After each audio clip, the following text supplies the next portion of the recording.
Hi friends, good morning to everyone. Welcome to Baba words.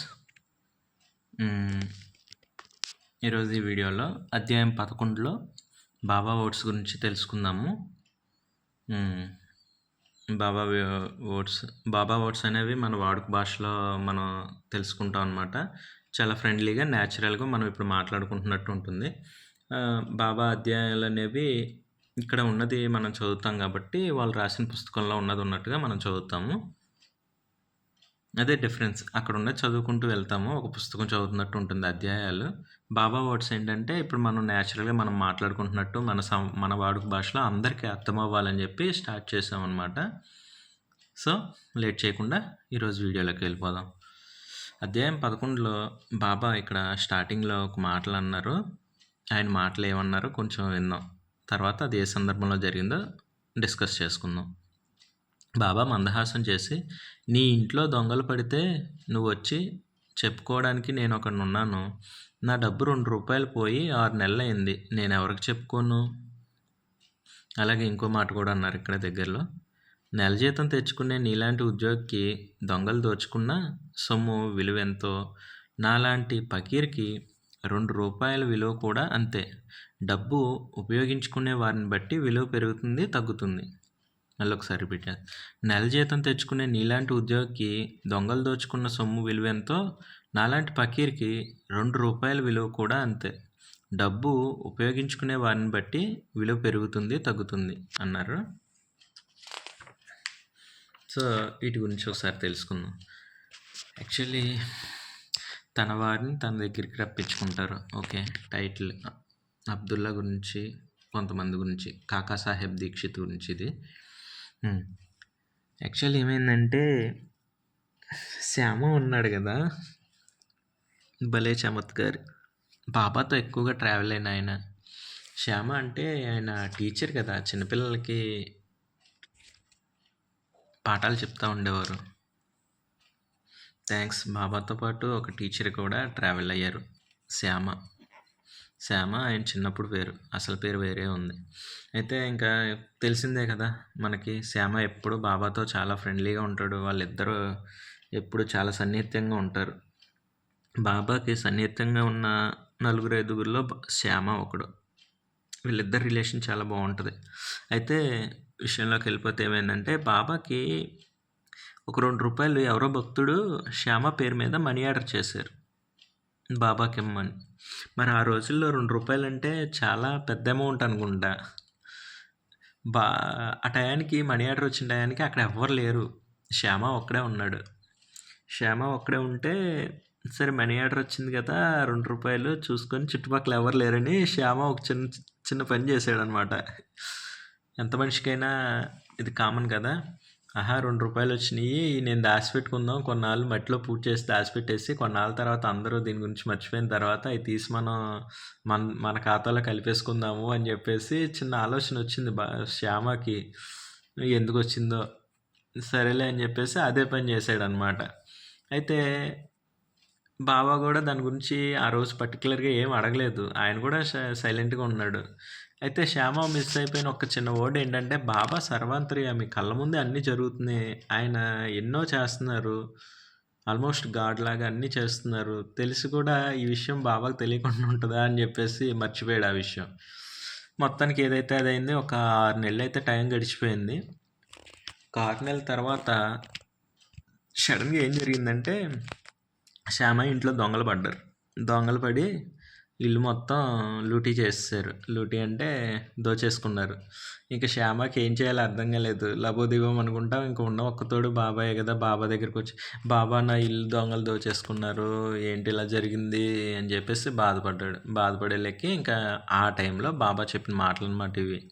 నీ ఇంట్లో దొంగలు పడితే నువ్వు వచ్చి చెప్పుకోవడానికి నేను ఒకడిని ఉన్నాను. నా డబ్బు 2 రూపాయలు పోయి 6 నెలలు అయ్యింది, నేను ఎవరికి చెప్పుకోను అని చెప్పేసి అన్నారనమాట. ఇది బాబా పరిహాసంగా అన్నారు, అంటే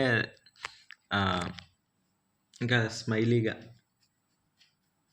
అన్నీ నాకు తెలుసు అన్నట్టు స్మైల్గా చెప్పారనమాట, సరదాగా చెప్పారు. నీకు పోయినాయి అని నాకు చెప్పుకుంటున్నావు. మరి నా డబ్బులు ₹2 పోయినాయి. నేను ఎవరికి చెప్పుకోవాలి అని చెప్పేసి. అప్పుడు ఇంకా శ్యామకి అర్థమైపోయింది మ్యాటరు. ఇది నా గురించే చెప్తున్నాడు ఈయన.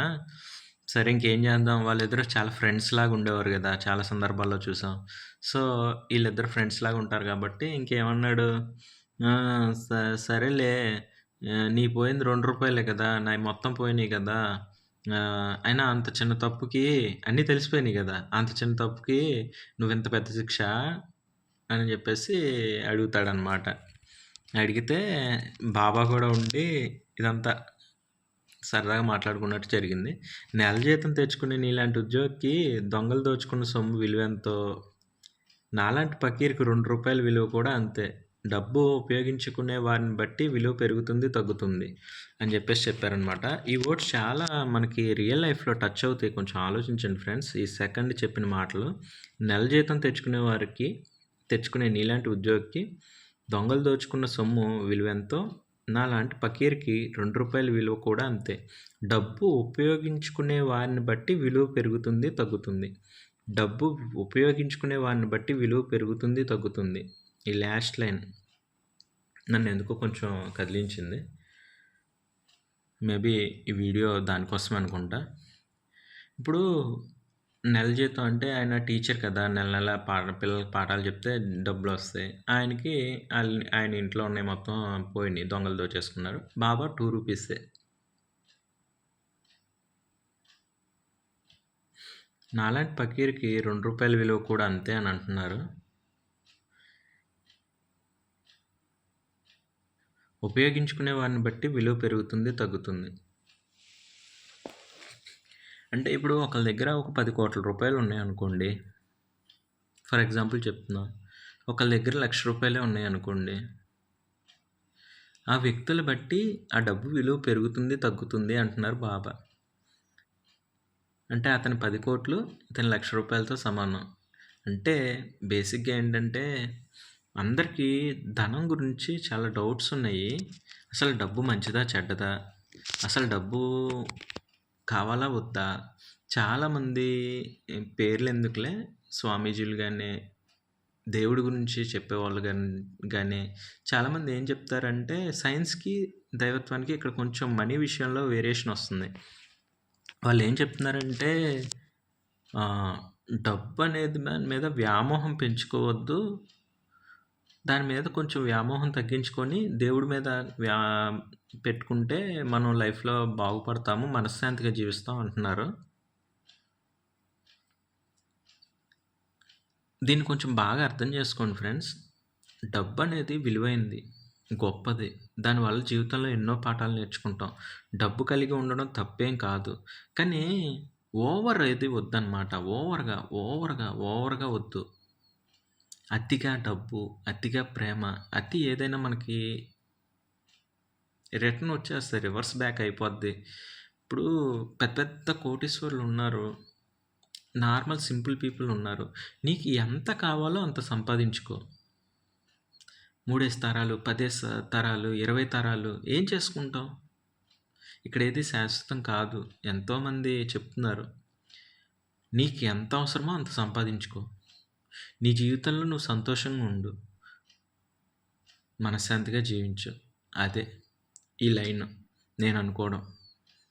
నా దృష్టిలో అయితే అదే. డబ్బు ఉపయోగించుకునే వారిని బట్టి విలువ పెరుగుతుంది, తగ్గుతుంది. సో, ప్రతి రూపాయిని విలువగా చూసుకుంటూ, కష్టపడి ఆ డబ్బు సంపాదించుకుంటూ, దాన్ని మంచి పనుల కోసం ఉపయోగిస్తూ, దాన్ని వృధా చేయకుండా మంచిగా చూసుకునే వారికి వాళ్ళ చేతిలో ఉన్న ₹1,00,000 డబ్బులు విచ్చలవిడిగా ఖర్చు పెట్టేస్తూ, పర్పస్ లేకుండా దాన్ని ఖర్చు పెడుతూ, దానికి విలువ గుర్తింపు లేకుండా ఎలా పడితే అలా సంపాదించి, ఎలా పడితే అలా ఖర్చు పెట్టే 10,00,00,000 సమానం అని చెప్పేసి అక్కడ ఉద్దేశం. మేబీ శ్యామ రూపంలో బాబా ఈ విషయం తెలియజేయాలనుకుంటున్నారేమో. లేకపోతే శ్యామ ఎప్పుడు బాబాతో సరదాగా ఉండి అతని మనసులో ఆ ₹2 తీసుకోవాలని ఎందుకు అనిపించాలి? అది మట్టిలో ఎందుకు దాచిపెట్టుకోవాలి? 6 నెలల తర్వాత ఆయన ఇంట్లో దొంగలు ఎందుకు పడాలి? మొత్తం ఎందుకు దోచుకుపోవాలి? వీళ్ళిద్దరి మధ్యలో కాన్వర్జేషన్ అనేది జరిగిందనమాట. ఓకే. చాలా మంచి సంఘటన. నేను చాలా సింపుల్‌గా చెప్పేసాను. కానీ ఈ మనీ అనే విషయం చాలా డెప్త్ ఉన్న మ్యాటర్ అనమాట. ఇది మీరు ఆలోచిస్తూ ఉండండి. మీకు చాలా విషయాలు తెలుస్తాయి దీని గురించి. చాలా మంచి విషయాలున్నాయి. ఎందుకంటే ఇప్పుడు ప్రెజెంట్ డేస్‌లో, ఇప్పుడు జరుగుతున్న డేస్‌లో ఫస్ట్ మనం దేవుడంటే చాలా ఇష్టంగా, భక్తితో ఉంటాం గదా! మనకు మొదటి తోడు, చివరి తోడు ఆయనే. మిగతా బంధాలన్నీ అశాశ్వతం ఇక్కడ భూమి మీద ఉన్నంత కాలం.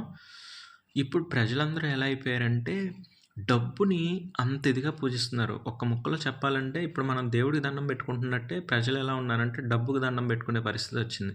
ప్రతిదాన్ని ధనంతో కొలమానం చేయడం వలన ఆ సిట్యుయేషన్ అనేది క్రియేట్ అయింది. డబ్బనేది మాత్రం చాలా మంచిది. దాన్ని మనం ప్రాపర్‌గా ఉపయోగించుకోవాలంతే. దాని గురించి తెలుసుకొని మంచిగా ఉపయోగించుకుంటే చాలా విలువగా ఉంటుంది. మరి బాబా రూ. 2 శ్యామ పోగొట్టుకున్న మొత్తం డబ్బుతో సమానం అంటే చూడండి, ఆలోచించండి. ఓకే ఫ్రెండ్స్, వీడియో 10 మినిట్స్ అయింది. సో బాబా శ్యామని దృష్టిలో పెట్టుకొని డబ్బు గురించి చమత్కారంగా ఈ విషయాన్నైతే మనందరి కోసం తెలియజేశారని నేను అనుకుంటున్నాను. ఇంకా సందర్భం వచ్చినప్పుడు ఇంకా లోతుగా తెలుసుకుందాము. జనాలకి డబ్బు గురించి, ధనం మీద క్లారిటీ రావాలి. ఇప్పుడైతే నేను సింపుల్గా కవర్ చేశాను. ఎప్పటి నుండో చెప్పాలనుకున్న విషయాన్ని క్లుప్తంగా 10 నిమిషాల్లో చెప్పాను. Thank you God for everything.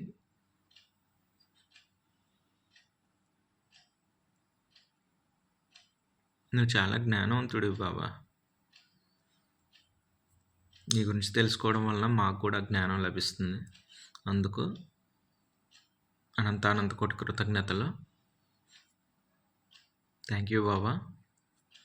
Om Sairam, Om Sairam, Om Sairam.